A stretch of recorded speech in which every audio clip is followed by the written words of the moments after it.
Hello everybody, this is your Digital Super Saiyan 3, back here with a new video, and well, I like the Boondocks.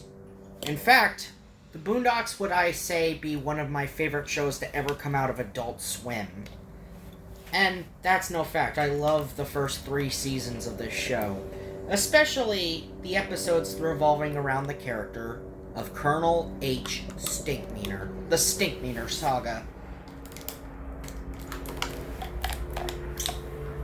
Each episode happened throughout the entirety of each of the 4 seasons. I really felt like they didn't need to make a Stinkmeaner Part 4, but apparently the Boondocks said, "Hey, we guess we got to make a Stinkmeaner Part 4 because of the fact that, But I really felt like the Stinkmeaner Part 4 was just unnecessary. Like, they needed to make a Part 4. So yes, the episode is called Stinkmeaner Began the Clone War. Now, Season 4 of the Boondocks is my least favorite season, and I'm pretty sure everyone else might agree with me on that one. And yes, the Stinkmeaner saga was a fine 3-part saga. It did not need an unnecessary 4th entry, but apparently they just thought, hey, let's throw Stinkmeaner in. So, this is my review of the episode Stinkmeaner Began the Clone Wars. So, we get an interesting quote to start off this episode about he who fights the monster becomes the monster. And then we go into what it looks like an underground cloning lab, where 2 lab technicians open capsule number 20, which houses the clone of Stinkmeaner. So, the clone of Stinkmeaner had been awakened from cryogenics, and he is told that he is a clone of the original Stinkmeaner, and he is given these orders on paper by the original Stinkmeaner to go and mess with Robert. So basically it said, go fuck with Robert Freeman. After the head of the cloning facility told him about it. So we cut to a cooking show skit where Stinkmeaner, or the clone of Stinkmeaner, basically is creating a N-word moment. Yes, I'm not going to say the N-word. No, I'm not going to say it. I made it clear I'm not going to say the N-word. So, he gets 2 young black men, in the kitchen with him, and in order to create the N-word moment, on Stinkmeaner showing you how to create one from at home, he has one of the black men step on the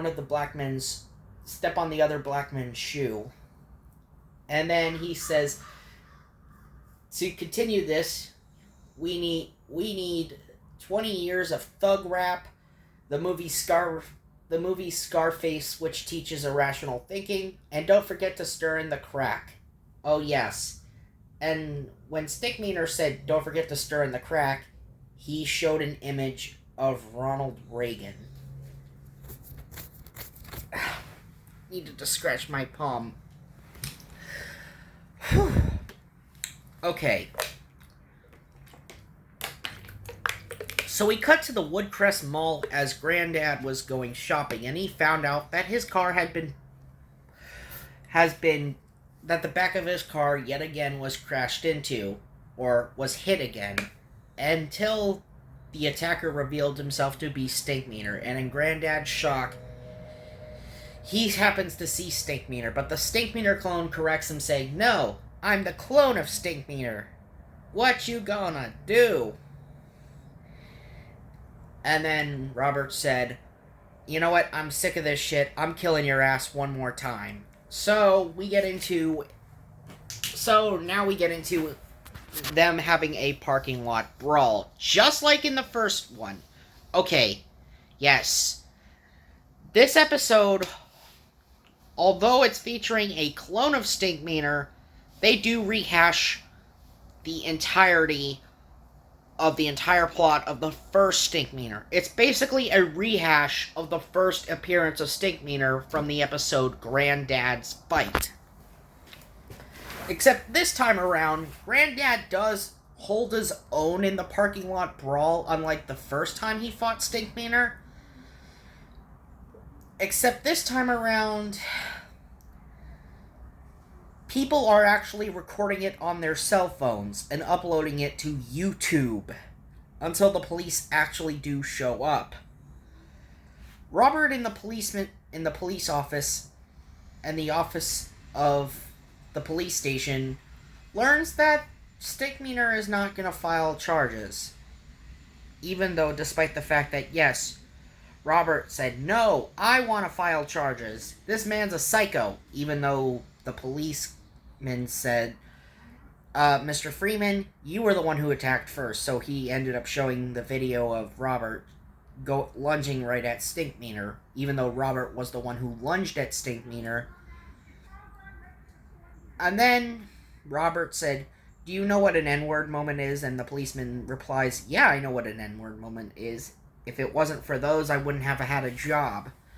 So, Mr. Freeman, don't be an N-word.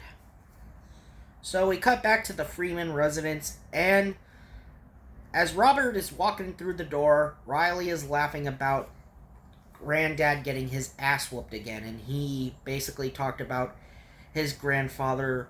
We should make a business about you getting your ass whooped all the time, Granddad. And Huey says, I don't get how he keeps coming back. And Granddad replies, he's a clone. Yes. And of course Granddad then says this. When did they start cloning people? I watch the news. Yes. And also, did I forget to mention that the cloning lab that Stinkmeaner, had himself cloned in, was also illegal? It was an illegal cloning lab. Alright. Then Uncle Ruckus shows up and he begins laughing about how Robert got his ass whooped. Something that Ruckus did back in the first Stinkmeaner appearance. Except unlike in the first one, Ruckus actually called Robert over the phone and actually answered the answering machine and left a message on the answering machine. So, yeah, there's that. So, Robert says, I gotta train to fight this guy again. So, in the park, Huey tells his grandfather, I don't want to do this. I don't want any part of this. You don't need to do this again, Granddad. He said, what's the opposite of an N-word? And he talks about Mr. Rogers. Now, can you imagine Mr. Rogers in an N-word moment? Well, the answer in real life, no, you cannot. Mr. Rogers was such a wholesome kind of guy. You wouldn't expect him to have such beef with people, let alone he would do the smart thing. He would call the cops and file a complaint. So, when Huey then walks away, and then Granddad or Robert tells Riley to look up karate lessons and make it cheaper because they don't have a lot of money. Only then for Robert to get a call on Skype. And yes, the Stinkmeaner clone somehow managed to call Robert on Skype. Okay, this is one thing that I don't understand. How the fuck did the clone of Stinkmeaner manage to use a cell phone, let alone calling Robert on Skype? Also, he's blind. He's freaking blind. Despite being a clone of Stinkmeaner, he's still blind regardless. And also, the original Stinkmeaner put on an ad on Blacks.com where he answered the cloning ad. So how did Stinkmeaner manage to fill this ad out if he was blind? That is something I don't understand. I mean, how did he even manage to learn to use a computer despite the fact Stinkmeaner was obviously blind? I don't know if it was his hatred that allowed him to use a computer or Skype, but this is really bad writing.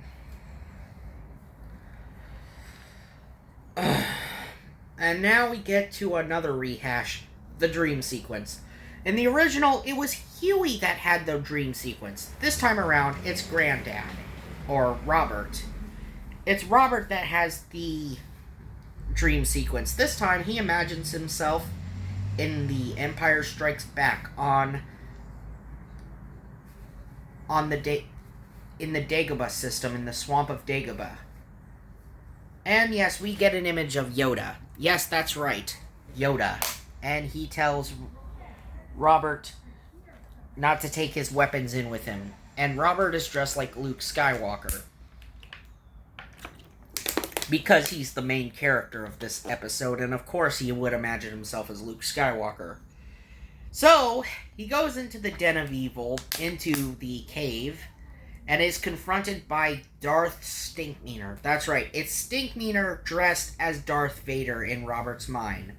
And just like in the original Empire Strikes Back, the two begin to fight inside the cave, only for Luke to chop off Vader's head, and then the head explodes to reveal himself. Only this time, it's Stinkmeaner that gets his head cut off by Robert's lightsaber, only to reveal it's Robert's face within the mask, and the mask says, "That's right, Robert, I'm you!" So, the next day at the mall, in the mall parking lot, Robert shows up to tell Stinkmeaner that he has called the police and that he plans to file a complaint, a restraining order. And so, yes, and during the episode, Stinkmeaner has a bunch of fans wearing his merchandise, like there are Stinkmeaner masks, t-shirts. So somehow, Stinkmeaner also became a major celebrity for his hatred. Okay. So, the police come in, they arrest Stinkmeaner, and then we cut back to the Freeman house as Granddad was cooking a pot of gumbo, I believe. I think he was cooking gumbo? I don't know, he was making a pot of something. I think it was either beef stew or gumbo. And then he gets an answer from the door, and Ed Wuncler, voiced by the late great Ed Asner, who we tragically lost a couple years ago, tells Robert, "How are you feeling after this incident? Because I've bailed out your friend. I brought a friend over," and he reveals the clone of Stinkmeaner.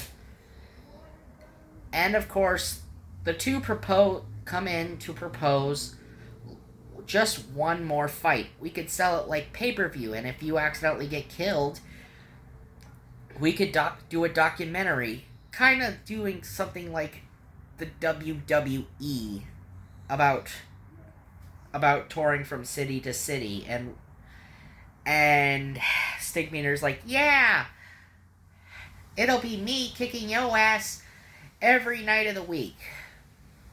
So, left with no choice, and the fact that this is still going off of the fact that Robert still owed Ed Wuncler a lot of money because of the fact that this is still going off of this stupid season-long story arc of Robert owing money to the Wuncler family and Robert being in debt. Well, yeah. So Robert begins to train under Riley. This time around, Riley is the one training Granddad, and this time he tells his Granddad to hold all that rage inside. Keep all that rage keep all that rage together. Don't let it go, Granddad. Use it into your fists. You're gonna make sure you kick his ass.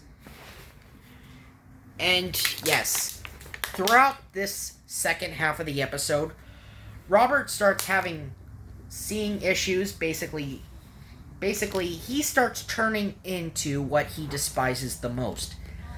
Stinkmeaner. He's actually turning into Stinkmeaner while training to fight Stinkmeaner again.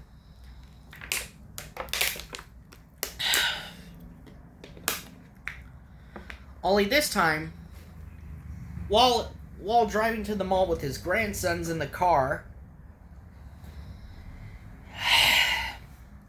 Robert tries to start a N-word moment with a guy who looks like Mr. Rogers. Yeah, he tries to beat up Mr. Rogers, or the guy who looks like Mr. Rogers, and even tells the little girl next to him that her father is an asshole. Only for Huey and Riley to come out of the car and basically restrain their grandfather, saying, we'll pay for the damages. And now, we get to fight night. Fight night is on. And we get to the fight between Stinkmeaner and Robert. One last slugfest. And then, it shows that this time around, Robert, just like in the original, Robert is actually beating the holy hell out of Stinkmeaner. So yes, Stinkmeaner is getting the holy crap beaten out of him. Again. Well, the clone Stinkmeaner, not the original Stinkmeaner. No, the original Stinkmeaner's in hell. The clone is getting his ass whooped, and this is shades of the original. Yeah, except they're in an actual ring instead of just in the streets. Yeah, because they just had to include a ring. An actual freaking ring to be built. Okay. And right as Robert is going to initiate the final blow, Huey prevents his grandfather by talking his grandfather down. And then Robert tells Stinkmeaner, if I let you live, will you promise to go fuck with someone else? And he even then tells the clone, if you ever mess with me again, I will call the police and will file a restraining order. And so the clone agrees.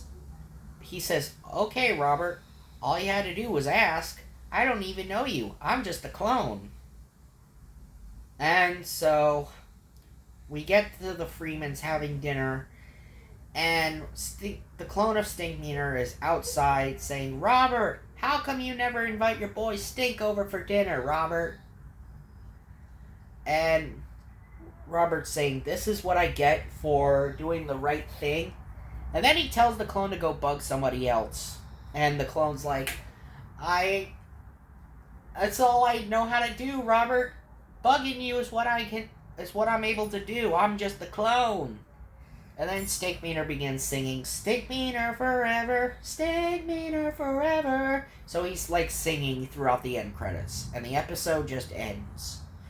So, that was Stinkmeaner Begins the Clone War. Final thoughts? Like I said, it's an unnecessary fourth part. Like, the Stinkmeaner story should have just ended with the Hateocracy. They didn't need to extend it as long as it did. It just showed how desperate they were during this fourth season. The fourth season of the Boondocks lacked any sort of originality in general. In general, just don't watch the fourth season of the Boondocks. Just watch seasons 1 through 3 and then you're fine. Anyway, this has been your Digital Super Saiyan 3, and I will see you guys next time. See ya!